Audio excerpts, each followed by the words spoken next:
Prazer enorme receber aqui o nosso querido Paulo Roque, que é advogado, professor universitário, mestre em Direito pela Universidade de Lisboa, uma pessoa conhecidíssima, querida, muitos e muitos anos falando de direito do consumidor. E agora eu estou aqui com ele para a gente conversar um pouco mais do cidadão Paulo Roque, além de tirar umas casquinhas nas questões que ele mais entende. Tudo bem? Como vai, Paulo? Tudo bem, Mônica, muito obrigado. Eu acho que você, com essa simpatia toda, a gente teve um programa junto na Rádio Transamérica, Transamérica. né? Você leva esse carisma, essa simpatia toda no momento que está conversando, e eu me sinto muito bem podendo fazer esse bate-papo contigo, que a gente espera que seja regular. Eu gostaria muito que fosse regular, porque eu, como cidadã, como jornalista, eu sinto muita falta de entrevistar e conversar com pessoas que conheçam Brasília, que se interessem mais por Brasília. Tem temas esquecidos aqui na cidade, independente de governo, independente de parlamento. Mas a gente conversar, né? Você andou muito, aí você teve mais de 202 mil votos na última eleição como candidato ao Senado. A primeira pergunta, claro, é: a política continua na tônica do seu projeto de vida? Olha, Mônica, o momento que nós estamos vivendo agora é muito difícil. Político nós todos somos, porque todos nós temos que participar da realidade que nós vivemos. Não dá para simplesmente fechar os olhos. Eu sempre participei, antes mesmo de ser candidato, eu sempre participei da vida da minha Sim. cidade, participei do núcleo, do centro de diretório acadêmico, sempre fiz. De todos os jeitos, nós estamos tentando levar o nosso exemplo. Você faz política como? Quando você dá exemplo, consegue dar exemplos, né? Para tentar construir um país melhor. Eu digo que uma nação se constrói com a soma das boas condutas. É isso que nós devemos procurar. E a maioria das pessoas no Brasil são pessoas de bem. Então, participar ou não de uma eleição oficialmente é uma circunstância. Depende da circunstância. Mas se a circunstância for favorável, está no seu projeto? Participaria novamente, com o maior orgulho, participaria novamente, sem problema algum.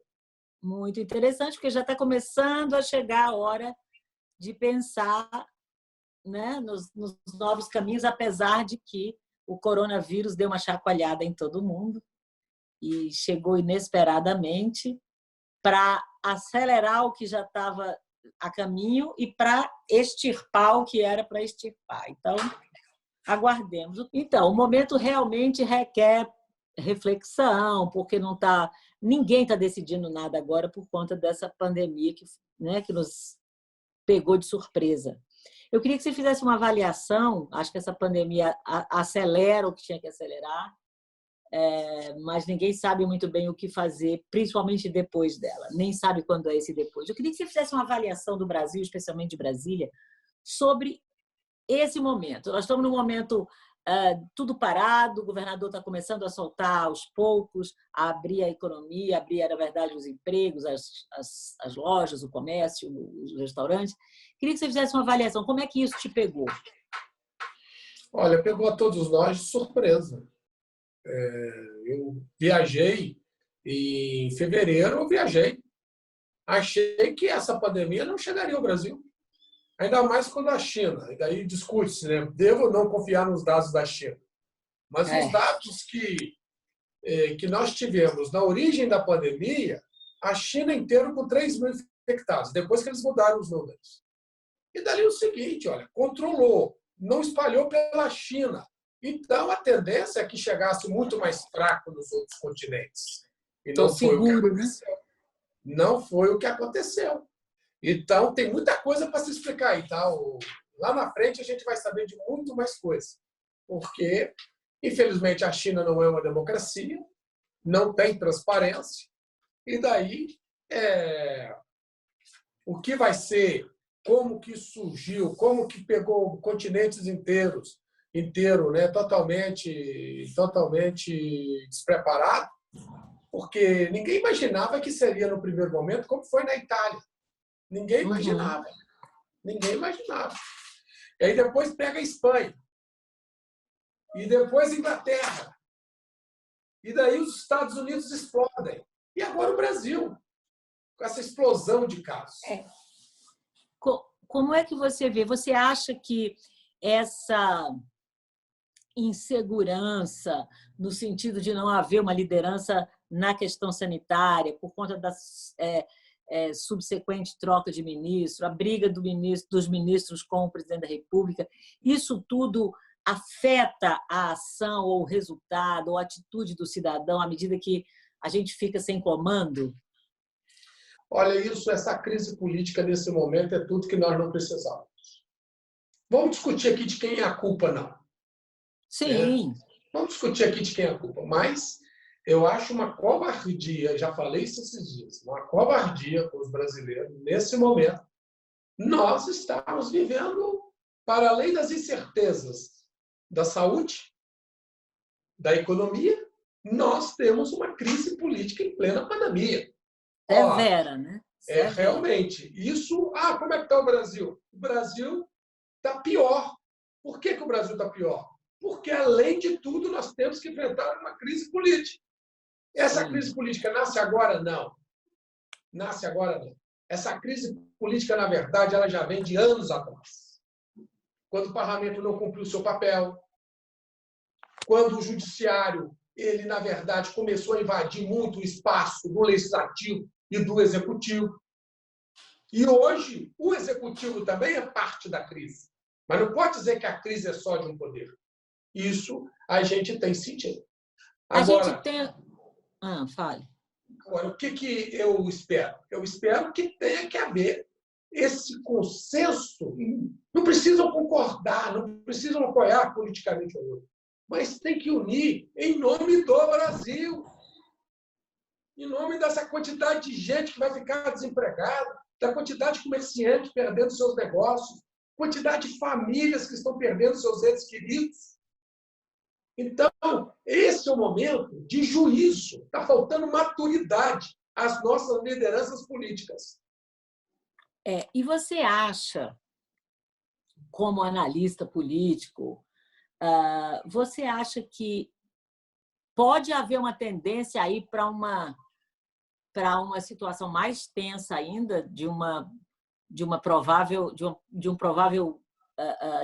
instalação de um impeachment, por exemplo? Olha, eu não gostaria que o Brasil vivesse mais o impeachment.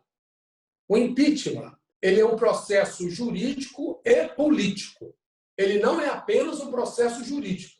Porque você pode ter todas as razões jurídicas. Mas se o presidente tem maioria na Câmara, ele vai segurar o impeachment. Isso aconteceu com o Temer. O Temer tinha maioria na Câmara e pediu uma denúncia. Não é? Mas o presidente Bolsonaro... Então, mas o presidente Bolsonaro está confiando no Centrão, é isso?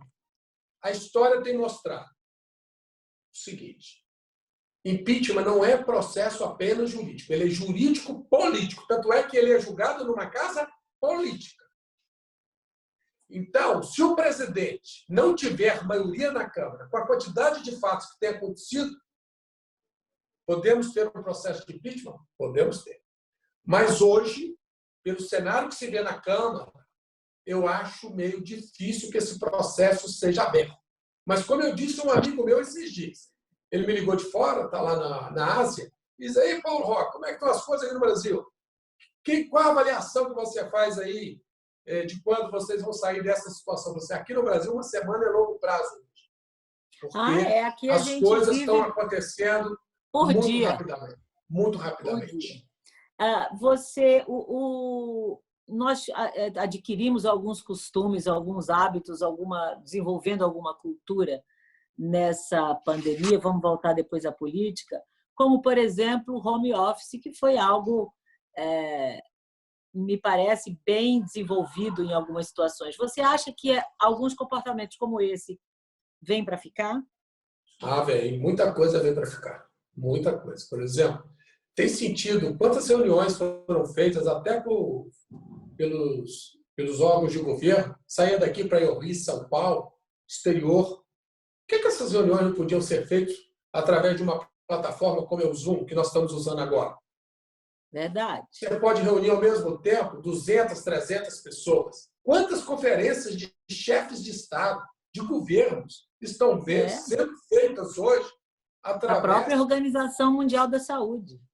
Através do ambiente virtual. Isso é o legado, vai ser o legado do vírus, o legado positivo. Então, as pessoas vão circular menos. Outra questão, o home office. O home office, muita gente, eu mesmo no meu escritório, tinha dúvida da implantação do home office, embora sempre desejasse. Agora não, já estou experimentando e estou vendo onde dá certo e onde não dá certo. Isso é importante. E acho uma coisa que eu gostaria, que eu tenho dúvida, que as empresas do Brasil, que nossas elites, que todos nós nos tornássemos mais solidários. Eu acho que no Brasil, você tem ali a população humilde, ela sempre teve entre si muita solidariedade. Mas essa solidariedade ela precisa vir um pouco mais de cima também. Viviam os mesmos problemas. A gente está, quando eu digo que o vírus destampou um monte de coisa, a gente tem aí hoje mais de 4 milhões de cidadãos que não existem mesmo, porque eles não têm nem a certidão de nascimento. Nós temos aí mais de 14 milhões que o governo desconhecia a situação informal. Então, nós chegamos a mais de 40 milhões de invisíveis que nós víamos e não enxergávamos, ou melhor, enxergávamos, mas não víamos. Isso apareceu na cara de todo mundo, né? E é preciso que o Estado faça alguma coisa por isso, porque a solidariedade vai precisar existir e ela é um hábito. Não sei se a gente vai ter o hábito, né? E será que a sociedade civil vai ter fôlego de, por alguns anos, participar tão ativamente? Porque agora as empresas estão dando milhões e milhões e milhões. Até quando? Né? O que o Estado está fazendo? A gente está ainda vendo hoje, Paulo, eu queria que você comentasse essa questão, o Estado mostrando, por exemplo, superfaturamento em compra de respirador, que é absolutamente vital nesse momento. Construção de hospitais de campanha negociados por telefone. Opa, vamos fazer, vai ser 500 milhões para a gente. Quer dizer, essa cultura não foi desinstalada. Que país é esse? Olha, dá vergonha de falar disso. Em plena pandemia, no momento que as pessoas estão sofrendo, é literalmente aproveitar da desgraça alheia. Exato. Uma falta de vergonha. Usar esse momento para superfaturar respirador, como flagraram as conversas aí, telefônicas. Usar desse momento para superfaturar o hospital. Meu Deus! Meu Deus! Então eu vejo o seguinte, a Lava Jato tem que continuar no Brasil. Pois é, e a Lava Jato morreu? A Lava Jato, não no nome de Lava Jato, mas tem que continuar. Sim, dando direitos de todo mundo à defesa. Mas um absurdo! Que falta de amor ao seu próprio país. Nesse momento que você não vai ter dinheiro. Já está dizendo vários governadores que não tem dinheiro para pagar servidores. Que está faltando, o Estado está perdendo muita arrecadação de impostos. Aí eu uso o empresário, não são todos. Porque você veja belos exemplos de empresário. Claro. Você veja que o governo mesmo de Minas comprou esse respirador num valor que é quase um terço do preço dos outros respiradores. Onde há seriedade, ajuda muito. Então, mas onde não há, Paulo, não tem amor. Então não vamos falar, essas pessoas não olham para o próximo. Não olham e ponto. Então o que fazer com esse não olhar? Que a Lava Jato criminalizou a política, eu nunca gostei dessa expressão. Na verdade, não é a criminalização da política. São políticos criminosos. Criminosos que foram para a política por interesse próprio. Que usam órgãos públicos como não é criminalizar a economia. São empresários, nesse caso, uma minoria, diga-se, criminosos, que querem ganhar de qualquer jeito. Pois é, e o que fazer com isso? Olha, o Ministério Público tem que punir, tem que denunciar, apurar, dar o direito de defesa, claro, todo mundo, ninguém pode ser punido sumariamente, dar o direito de defesa e dar uma satisfação à sociedade que está sendo feito. Quando você critica a Lava Jato, eu pergunto, quantos bilhões? Vocês criticam tanta Lava Jato? Eu digo o seguinte, aqueles não. bilhões que os empresários devolveram. Devolveram para o país, se claro. tivesse sentido o processo, devolveriam? Claro. Então quer dizer, olha, se devolveram por quê? Esse dinheiro não tinha sido desviado? Eles devolveram um dinheiro honesto? Não devolveram o dinheiro que eles ganharam de forma suja. Então, o Brasil precisa de uma força-tarefa permanente. Essa força-tarefa vai continuar?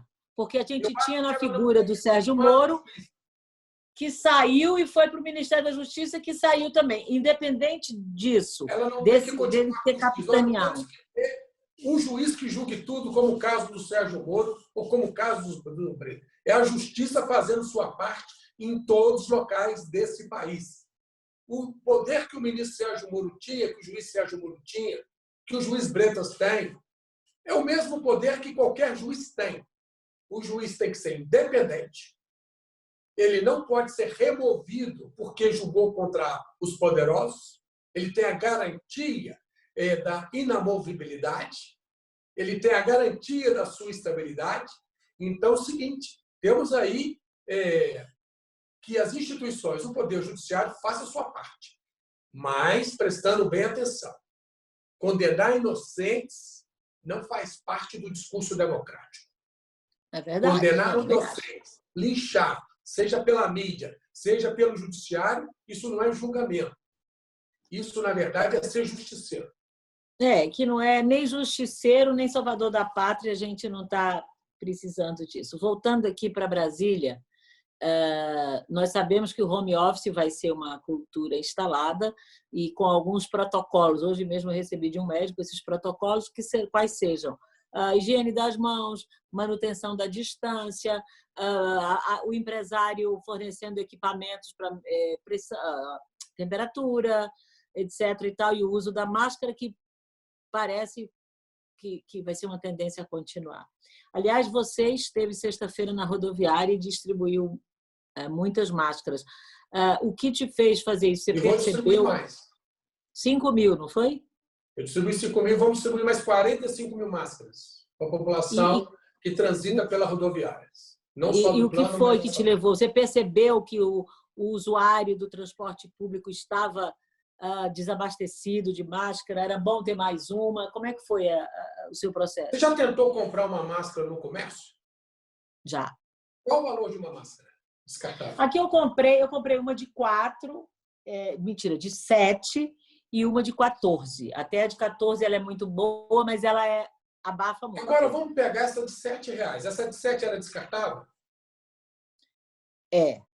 Depois imagina de alguns... Quantas máscaras descartáveis você teria uma pessoa que usar por dia? Não, sem dúvida. A de tecido você pode lavar ainda e tal. Mas vamos ao seguinte, mas nem todo mundo vai ter essa máscara de tecido o tempo todo. Então, é evidente. A pessoa gastaria com máscara por dia, se ela gastar muito pouco, ela vai gastar uma média de R$8, R$10. Então, para essas pessoas, é muito dinheiro. Não é um dia na semana, são todos os dias. Na semana nós estamos falando em R$80. Então veja o seguinte, e a máscara realmente protege. Sim, tem que ser uma de qualidade, recomendada. Reduz muito. Aí o que foi feito? Nesse caso, eu fiz a doação pela rodoviária porque é onde a população de baixa renda, ela não está indo trabalhar porque ela quer, ela não tem outra opção, ela não tem esse isolamento. Então, e muitas vezes o que me chamou a atenção é que vários motoristas de ônibus me chamaram, olha, deixa aqui, eu distribuí um kit com 5 máscaras para cada pessoa. Mas deixa aqui mais máscaras para mim, você pode deixar aqui uns 10 kits, eu posso deixar. Por quê? Ele diz, olha, tem muita gente que entra no ônibus sem máscara e diz que não tinha dinheiro para comprar a máscara. Então, eu fiz isso e várias pessoas, e fui muito bem assim, impressionado com uma questão. Olha, eu praticamente não vi ninguém sem máscara. Legal. Então, quer dizer, a população ela tem a informação e está usando na proteção. E acho o seguinte, as pessoas falam, mas Paulo, você fazendo isso, qual que é o seu interesse? Isso é uma pergunta que, na verdade, ela As mostra pessoas associam o pouco imediatamente a uma ação espírito. populista, né? Então, é o seguinte, eu já fazia isso muito antes de ter sido candidato. Eu tenho uma instituição de caridade que eu mantenho há mais de 15 anos. Que ninguém Eu precisa tenho os saber, né? trabalhos que eu faço com o Hospital da Criança. Isso aí, eu posso não ser candidato, posso ser candidato, isso tem nada a ver uma coisa com outra. Isso é o cidadão Paulo Roque. Tanto é que, quando eu entregava as máscaras lá, não entregava cartão dizendo meu nome, as pessoas nem sabiam quem estava lá entregando.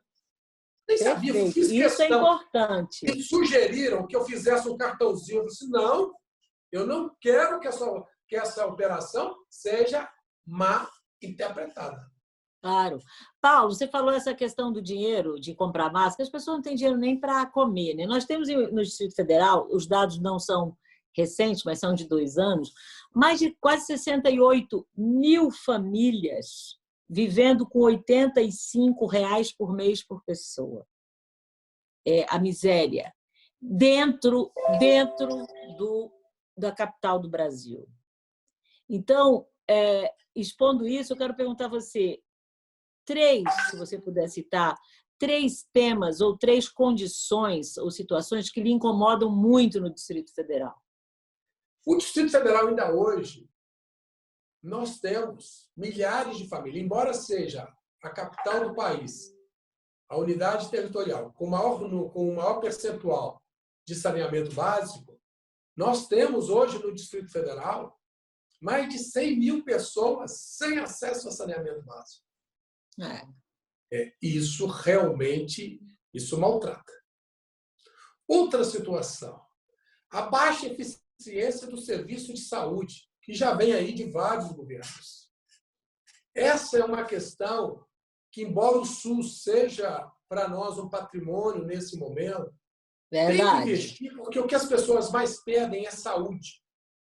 As pessoas pedem um serviço de saúde adequado. Não estou pedindo muito, estou pedindo uma consulta quando tiver, um exame simples quando tiver que fazer. E você, quando conversa com essas populações, você vê que realmente isso falta muito. E isso, se você contar com os anos para se fazer um exame de confirmação de diagnóstico de câncer de mama, o tempo que se demora para conseguir, ainda mais o tratamento, morre. Hoje, a gente já sabe que houve uma grande melhora no BASE, especialmente. O diretor do BASE, conversei com ele me deu algumas informações interessantes. Mas ainda, nós temos muitas pessoas no nosso Distrito Federal sem nenhuma condição de acesso à saúde. Então, a terceira que lhe incomoda. Terceira situação é a violência. Você vê que os índices mais elevados de violência estão nos bairros mais pobres, nas regiões administrativas. Então, quando diz que você tem que melhorar a segurança para proteger o rico, esse é o discurso que durante muito tempo foi feito no Brasil e que é totalmente falso. A segurança é, sobretudo, para proteger as pessoas, a população mais humilde, porque é ela quem mais sofre. Não precisa dizer nada. 70% das pessoas no Brasil que morrem vítimas de assassinato são negras. Então, nesse modelo, eu acrescentaria ainda uma quarta, além da violência, que é a questão do emprego no Distrito Federal. Eu queria ainda fazer uma ressalva na violência sobre o feminicídio. Nós estamos entre os estados que o maior desempenho no feminicídio. Isso significa que, apesar da Lei Maria da Penha bem eficiente, apesar de uma Polícia Civil bem eficiente, de uma Delegacia da Mulher atuante, a coisa acontece. Então, assim, é triste a situação e o que fazer com ela? Olha, isso e aumentou agora com a pandemia. E aumentou com a pandemia. Então, você veja que essa situação do feminicídio que em Brasília agravou, mas ela está em todo o país também. É uma questão de também educar contra o machismo, que o feminicídio é diretamente ligado a uma postura machista, de ter a mulher como posse e como algo que está sujeito, inclusive, aos caprichos. E começa em casa, né? Caprichos, a resposta é violenta. Isso é algo primata, né? É algo que nós estamos falando pré-histórico, mas, infelizmente, nossa sociedade sofre. E uma quarta questão é a questão do emprego. Mesmo antes da crise, da pandemia, se você fosse ver, quando o desemprego no Brasil bateu todos os recordes, Brasília tinha um dos maiores índices de desemprego no Brasil, porque ainda aqui depende muito do setor público. E Brasília tem que criar opções para o emprego, né? Com empreendedorismo, dando mais oportunidade às empresas de se instalarem aqui. Então, são situações que, infelizmente, têm ficado muito no discurso. A própria decisão que o governador disse que iria tomar de facilitar a questão de impostos para que empresas se instalassem aqui, porque se instalam aqui em Anápolis, aqui do lado, e que é o que a gente espera. Então, a gente tem um cenário não muito feliz, né? E falando agora a questão do desemprego e a questão do fechamento de empresas, que está gravíssimo, o setor de bares e restaurantes fechou. Nós temos aqui mais de 10, 12 restaurantes fechados nesses últimos 2 meses. Nós temos no setor de turismo mais de 15 bilhões no Brasil de prejuízo em 15 dias. O governador Ibanez foi o primeiro a tomar uma medida segura, objetiva, rápida na questão do isolamento. Foi bastante elogiado. E ele agora está abrindo gradativamente, a cada semana, um nicho de especialidades, de itens, né? de segmentos. O que você acha dessa atitude de abrir agora, quando a curva está subindo? Nós temos no Distrito Federal hoje um crescimento de infectados, de internados e de UTI, né? E mortos também. Segundo médicos com quem eu conversei, a curva está ainda subindo, porque agora está chegando nas regiões administrativas. Você acha que essa abertura está bem pensada? Podia esperar um pouco mais? Olha, as pessoas estão com medo. Você vai abrir seu salão. As pessoas vão ao salão. Primeiro, tem uma postura da própria pessoa, da própria família, que ela não está se sentindo segura. Segundo, países que estão abrindo, né, que estão com posição mais segura, com índices melhores que o nosso, em alguns setores estão recuando. É o caso da França, que começaram as aulas e agora viram que está havendo a reinfecção, retornaram. Então, é o seguinte, é preciso fazer tudo isso com apoio na ciência. Saber, é certo que pode haver divergência na ciência também, sim, mas buscar os melhores especialistas para que essa decisão não seja uma decisão exclusivamente política. Ela tem que ser, antes de tudo, amparada na técnica. E ver como vai ser feito esse escalonamento do retorno às atividades, que vão precisar retornar, evidente. Especialmente escola, né? Especialmente escola. Agora, eu tenho para mim o seguinte, questão de escola, hoje, esse semestre, eu acho que ele vai continuar da forma que está. Eu vi a partir de agosto. Eu assisti uma fala do governador, quando os sindicatos falando e tal, e o governo federal querendo abrir e tal. Eu assisti uma fala do governador que me agradou. Ele disse assim: eu simpatizo a ideia de voltar às aulas em agosto. Eu achei de bom senso, porque os pais estão querendo isso. Está havendo uma pesquisa agora, porque ninguém quer se arriscar a essa altura, a esse ponto. Não, eu acho que é um discurso prudente. Não é, tem que olhar a técnica. Não é uma decisão simplesmente política, porque eu mando, eu vou decidir que é isso. Então, o Brasil, nesse momento, está confundindo muito a política com a questão de decisões que não precisam, que dependem não de uma avaliação política, dependem de uma avaliação técnica. Como eu disse, mas a ciência não se deve. Tem divergência na ciência, mas você tem caminhos que outros países estão tomando que você pode ter como repertório seu nesse momento para ir graduando as medidas e não tomando medidas assodadas. Não me agrada também, vou te dizer, a justiça intervir nessa matéria. Isso não é para a justiça decidir. Isso é o quê? É do executivo, com responsabilidade, ouvindo o comitê técnico e decidindo dentro da melhor avaliação técnica. E quando a justiça começa a se meter nessa questão, é aí a crítica que se faz muitas vezes. Olha, cada poder o seu papel. Porque se o governador não é esse. Porque se o governador tem o poder de fechar, ele tem que ter o poder de abrir. É claro. Né? Agora, dentro desse cenário de deficiências, de falta de equipamento de proteção individual, tanto que a Associação Médica vai fazer um grande evento para essa captação. Quem está mais ausente nesse momento? Como é que está o funcionamento da Câmara Legislativa nesse processo? Você acha que está atuante? Eles estão trabalhando essa questão? O Executivo está com um gabinete de crise bastante forte. Você acha que está faltando algum braço aí eficiente e eficaz? Eu acho que o Legislativo podia... Eu tenho, pessoalmente, uma insatisfação com o Legislativo de uma forma geral, da forma como ele vem atuando nessa crise. Veja, primeiro tinha que dar o exemplo. E o Legislativo não está dando um exemplo que a sociedade está esperando.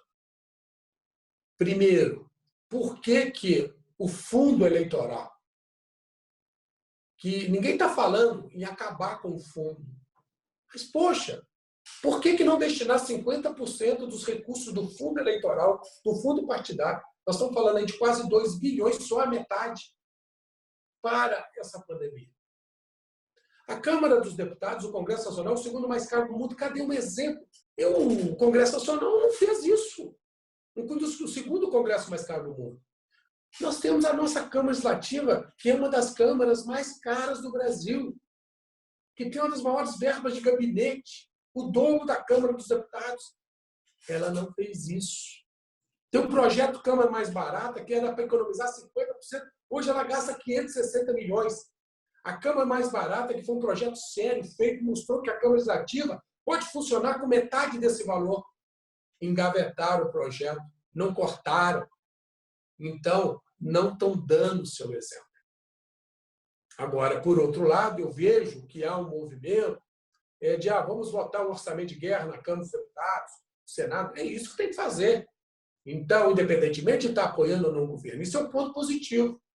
Vamos votar medidas legislativas nesse momento para evitar os conflitos no seio da sociedade? Vamos. Importante, algumas medidas estão sendo votadas e propostas para evitar a disseminação do conflito nos contratos, a disseminação do conflito na área societária, a lei de apoio à micro e pequena empresa nesse momento.